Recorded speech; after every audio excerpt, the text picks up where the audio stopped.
Ser sobre a aeração do mosto.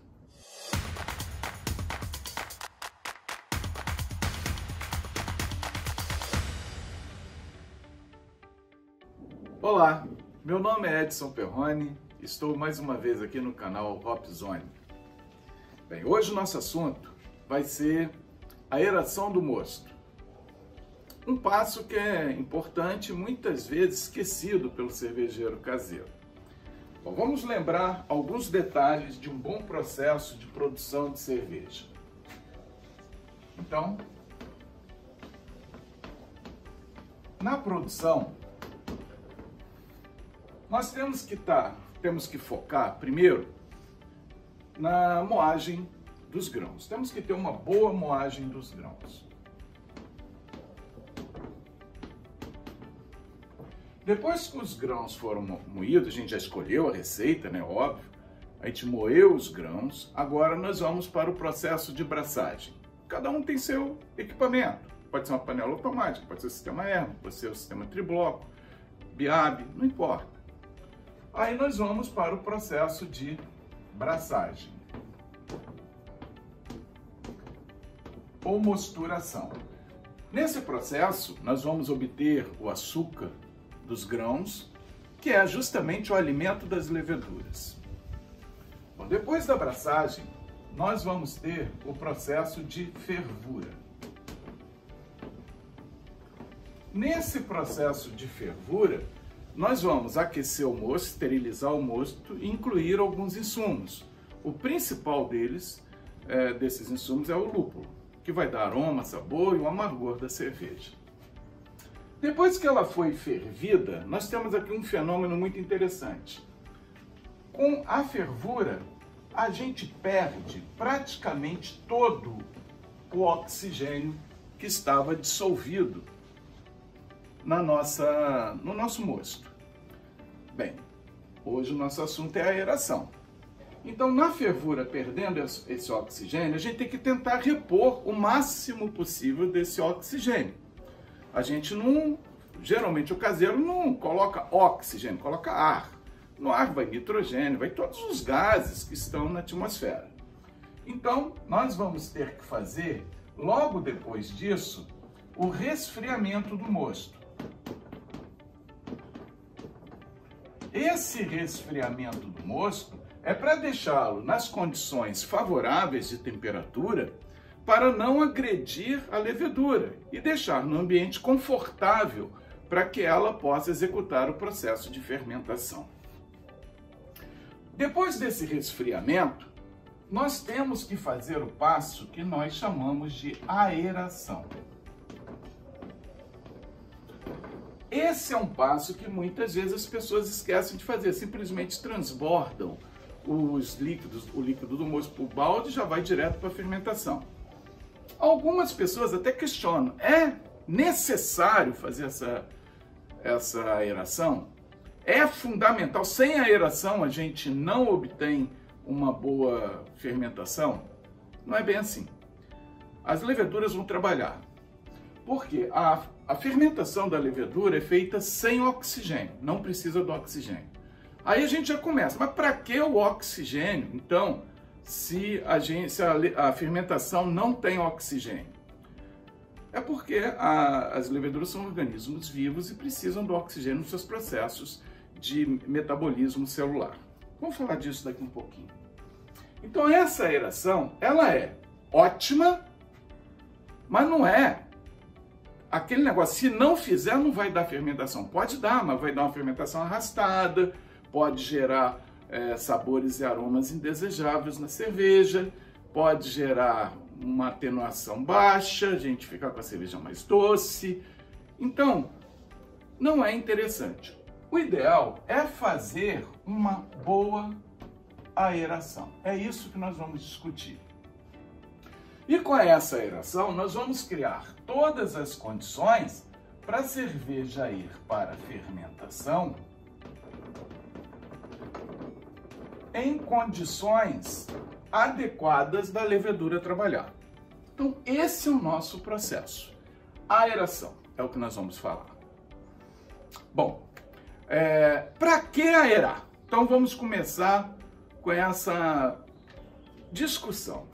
Vocês viram então que a aeração, ela é um passo ótimo, deve ser feito, mas se alguém esquecer de fazer alguma coisa, só de transbordar um líquido de um outro, vocês vão ver que a aeração acontece, só que ela pode não acontecer de uma forma eficiente.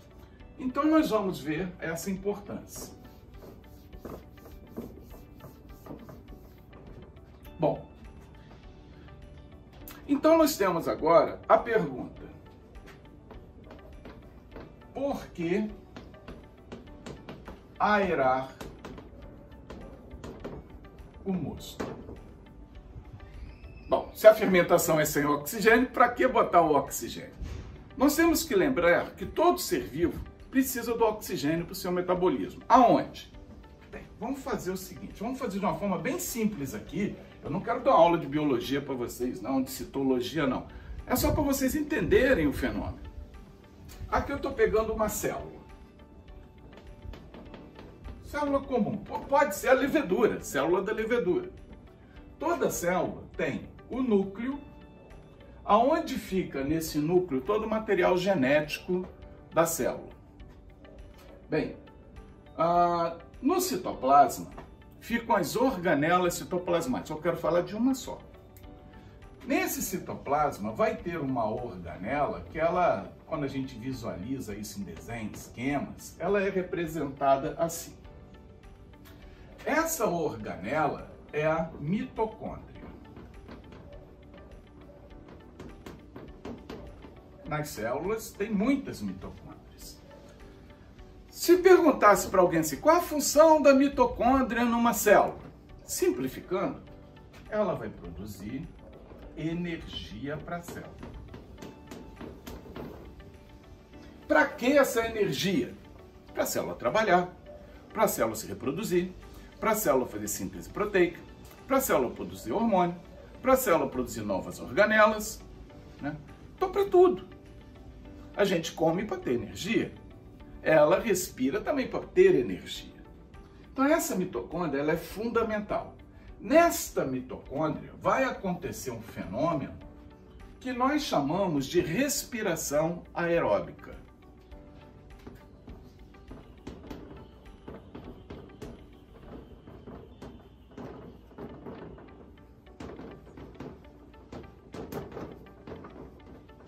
Essa respiração aeróbica é onde acontece os fenômenos de obtenção de energia.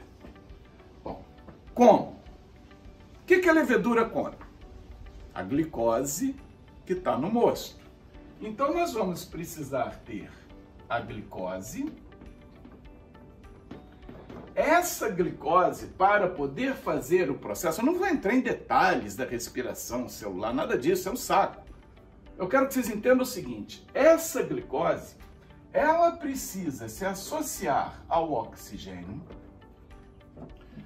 Com esta associação, ela produz gás carbônico, água e a substância importante para ela, que é o ATP.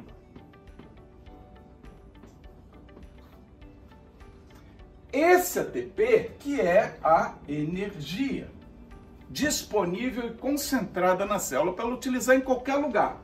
O que significa essa sigla ATP? ATP significa trifosfato de adenosina.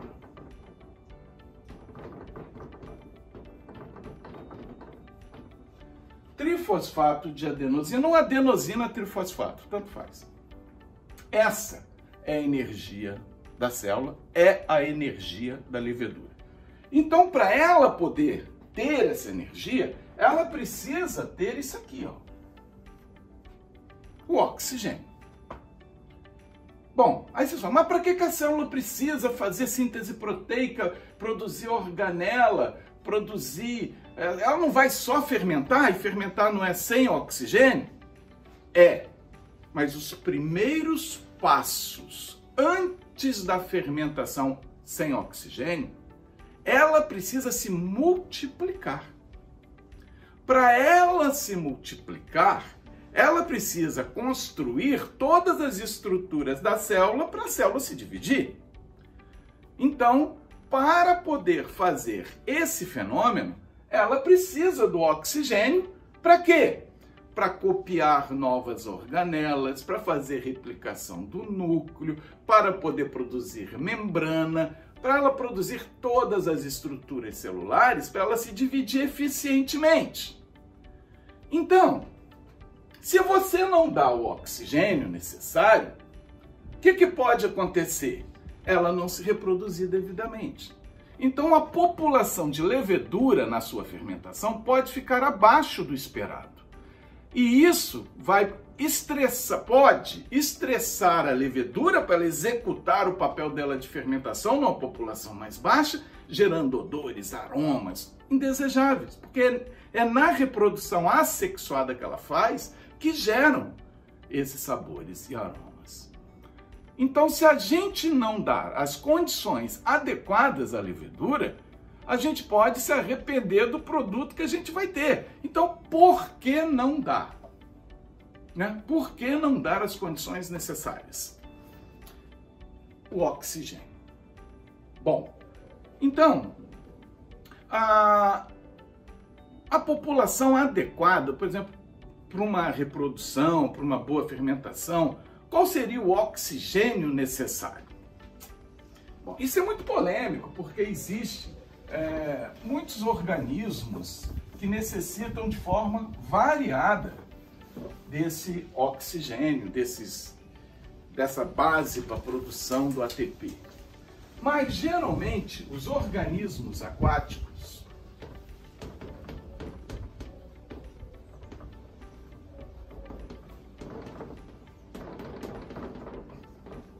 eles sobrevivem muito bem. Aqui no Brasil isso já é muito bem estudado, com 4 partes por milhão, 4 ppm de oxigênio dissolvido na água. Isso já dá condição de vida. Esses 4 ppm a gente já consegue só com transbordo de um balde para o outro, a gente já consegue. O ideal são 8 ppm, o dobro. Isso a gente consegue induzindo o oxigênio no líquido, para ele entrar no líquido.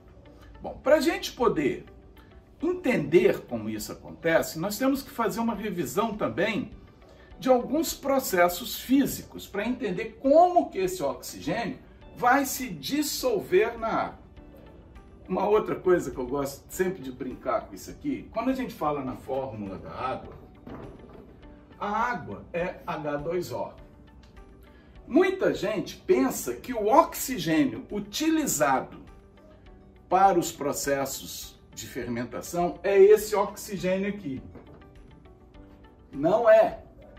Esse é o oxigênio da molécula de água. O que nós vamos utilizar, colocar na água, é o oxigênio molecular. Nós vamos colocar na água o O2. Esse oxigênio é que vai ficar disponível. A gente chama ele de dissolvido na água. A gente não usa o oxigênio da água. Se a gente destruiria a água, o hidrogênio sairia para a atmosfera, a água acabava.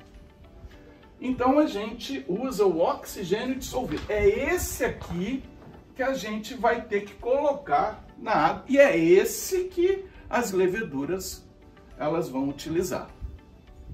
Bem, então está entendido uma proporção aqui. Vamos para frente.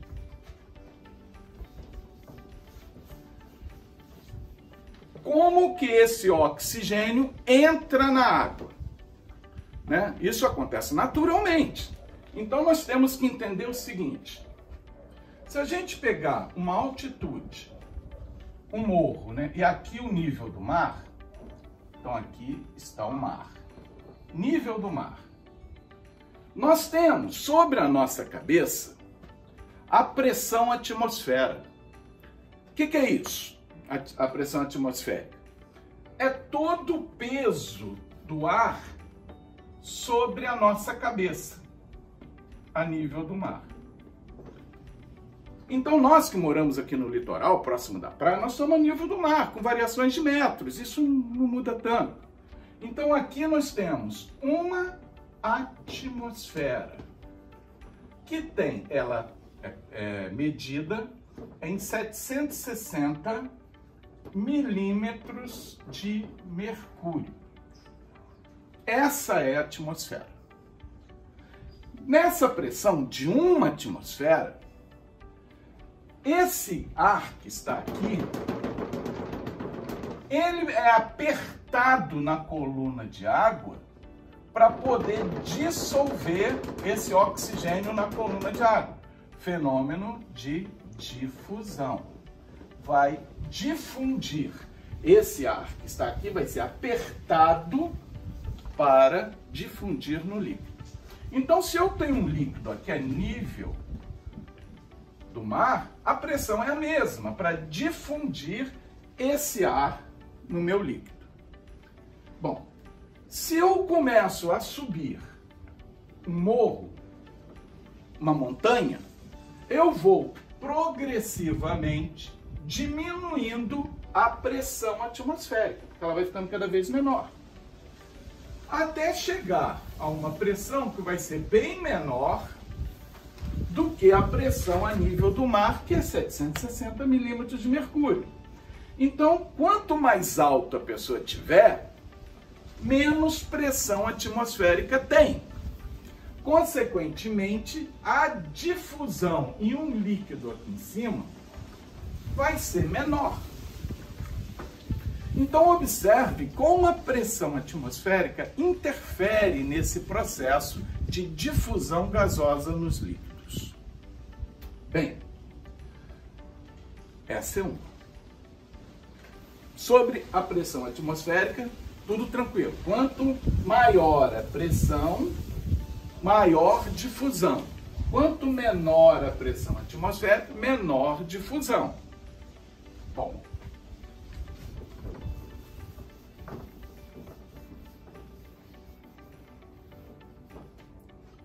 a outra importância, e é a que a gente tem que tomar muito cuidado, já que a gente faz cerveja no mesmo local, por exemplo, a minha pressão atmosférica, eu moro em Vitória, vai ser sempre a mesma. Mas a temperatura que eu vou usar no líquido pode variar, porque eu estou aquecendo, estou fervendo o moço, então a temperatura, ela precisa ser muito bem cuidada. Por quê? Se a gente tem aqui, vamos imaginar eficiência de dissolução gasosa e aqui temperatura. Aqui temperatura. Aqui eficiência de difusão. Bom, vamos botar aqui 0 graus aqui. Se a gente for ver qualquer gráfico que demonstre essa ação da temperatura sobre o poder de difusão, nós vamos ver um gráfico assim.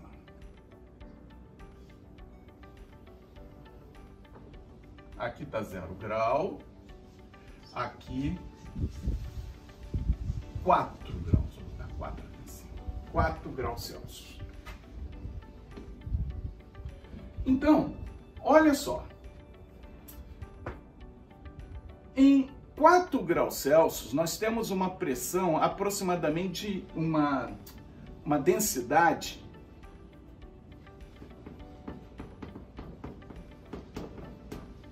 aproximadamente de 1000 a 4 graus Celsius. Quando a gente vai aumentando a temperatura, essa densidade tende a cair. Então, quanto maior a densidade, mais fácil os gases se dissolverem no líquido. Tanto que no mar, por causa dos sais, mais densidade, o oxigênio se dissolve melhor. A água marinha se dissolve o oxigênio muito melhor do que em água doce, que não tem os sais. Tem poucos sais, né? Bom, então a melhor temperatura para a inclusão de gases em um líquido é em torno de 4 graus Celsius. Porque daqui para frente a água ela funciona diferente de qualquer outro líquido. Ela começa a congelar. Congelando, a densidade dela inverte, tanto que o gelo flutua, né? Por causa das bolhas de ar e tal. Então, nós temos aqui o seguinte: quanto mais frio um mosto, mais fácil dissolver gás nele. Lembrem, a gente ferve, quase perde todo o gás dela. Para a gente repor gás num líquido, o ideal é começar a fazer essa aeração em 30 graus Celsius. Mas quanto menor a gente atingir, melhor. Entre 20, depende muito, né? Se a gente vai fazer uma cerveja, a gente tem que botar a cerveja, a gente inocula abaixo de 30 graus. 25 graus é o ideal, mas a gente muitas vezes não tem paciência de esperar chegar a 25 graus, principalmente quem mora em um ambiente quente. Então a gente inocula quando baixa de 30. Tudo bem, lembrem que isso não é exato, nós estamos trabalhando com biologia. Então nós temos que colocar ar nesse momento aqui. Acima disso, vai ficando mais difícil colocar ar no mosto. Não estou dizendo que é impossível. É mais difícil porque é mais difícil dissolver. Bom, voltando aqui para a nossa história. Então nós vimos que já tem 3 fatores que estão atuando na dissolução gasosa na água. Primeiro é a pressão atmosférica. Segundo é a temperatura, que intervém na densidade. Esses 3. Bom, então nós temos que observar isso muito bem. Agora, nós vamos partir para um próximo assunto. Bem, então como que nós vamos poder colocar esse ar no mosto? Que é o objetivo, né? Fazer a cerveja. A gente ficou com mais dados técnicos do que da própria produção de cerveja. Mas é assim, a gente tem que entender por que a gente está fazendo os processos. Então, como aerar? Isso muita gente me pergunta, como eu ponho o oxigênio, o gás no mosto? Bem, como vocês viram, vocês podem fazer nada. Nada. Quando a gente não põe nada, somente chega a 30 graus no resfriamento, abaixo de 30, abre a torneira, deixa cair no balde. Só com isso aqui, eu já testei, a gente chega entre 3, 4, vai até 5 ppm. Já garante a vida. Só não é muito bom. O melhor é a gente dar tudo para a levedura e agradecer ela. Por favor, trabalha bem. Bem, agora, a gente pode fazer 2 processos que funcionam igual. Que é a transposição. Vamos falar da transposição primeiro. Esse é o que eu mais uso. A transposição é o seguinte. Eu abro, quando abaixa de 30 graus, eu abro a torneirinha, deixo cair de uma altura de mais ou menos 1 metro, 80 centímetros, 1 metro, deixo cair no balde. Bom, vai enchendo o balde e tal. Depois eu pego esse balde, aí eu passo para o outro balde. Abro a torneirinha, deixo cair tudo de novo. Isso eu já medi. Só com essas 2 transposições, ainda mexi um pouquinho com a pá, né? Eu atinjo de 6 a 8 ppm. Excelente, já funciona muito bem, eu nunca tive problema por causa de aeração. Agora tem muita gente discutindo, falando que é a utilização da bombinha de aquário, essa aqui. Bombinha de aquário. Ela é uma bombinha, é um compressorzinho que tem um dispersor de bolha que coloca no mosto e faz a bolha ali dentro do mosto. Deve colocar um filtro biológico para não ir impurezas para o mosto, tá? Ah, se não tiver, não tem. Bom, cada um põe o risco que quer. Eu sempre uso um filtrozinho biológico quando eu faço. Então, muita gente usa essa bombinha. É uma bombinha de aquário, para botar aquelas que eu fazendo bolinha em aquário. Então, a bomba de aquário. Aqui tem um conceito que eu acho legal a gente discutir. Muita gente pensa que a bombinha de aquário, aquelas bolinhas que saem, é que põe oxigênio no mosto. Não é, né? Até põe um pouquinho. A melhor, quando a gente põe esse difusorzinho aqui, ó, dentro d'água, aqui dentro da água, o difusor que tá bombinha, ele fica fazendo bolha. Fazendo bolha. Muita gente pensa que essas bolhas é que estão botando a maior parte do gás ali não é não. Aqui o contato é mínimo. O que a gente precisa é desse contato da pressão atmosférica com a lâmina de água. Lembrem?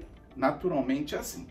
Essas bolinhas de água, elas fazem a circulação do líquido. E esse líquido, ao ficar passando pela superfície, a pressão atmosférica vai colocando gás no líquido. Só tem um probleminha com a bombinha. A gente vê que ela forma uma bolha, uma espuma aqui em cima. Essa espuma aqui em cima atrapalha um pouco a difusão gasosa no líquido. Então, ela tem uma eficiência muito próxima à transposição, de 6 a 8 ppm. Funciona, né? Só que ninguém, então, precisa comprar uma bombinha. Como é que muita gente fica doida? Ah, vou ter que comprar uma bombinha. Não, só dessa transposição dá mesmo, já medi isso aqui. Então, ter a bombinha é melhor. Você vai lá e... Então, hora que eu faço os dois. Quando eu estou fazendo transposição, eu ponho a bombinha. Não sou contra a bombinha, não. Só estou explicando que não é a bolinha que põe o gás no mosto, né? Bem, e tem a próxima, que cervejeiro caseiro, alguns usam porque tem recurso, que é injetar oxigênio puro no líquido. Aí vocês têm que ter, igual a gente tem com gás carbônico, vocês vão ter que ter um cilindro para oxigênio e injetar, como a gente faz injeção de gás carbônico, né? Injetar oxigênio no mosto. É caro, é muito caro e não é necessário. Isso aqui funciona muito bem.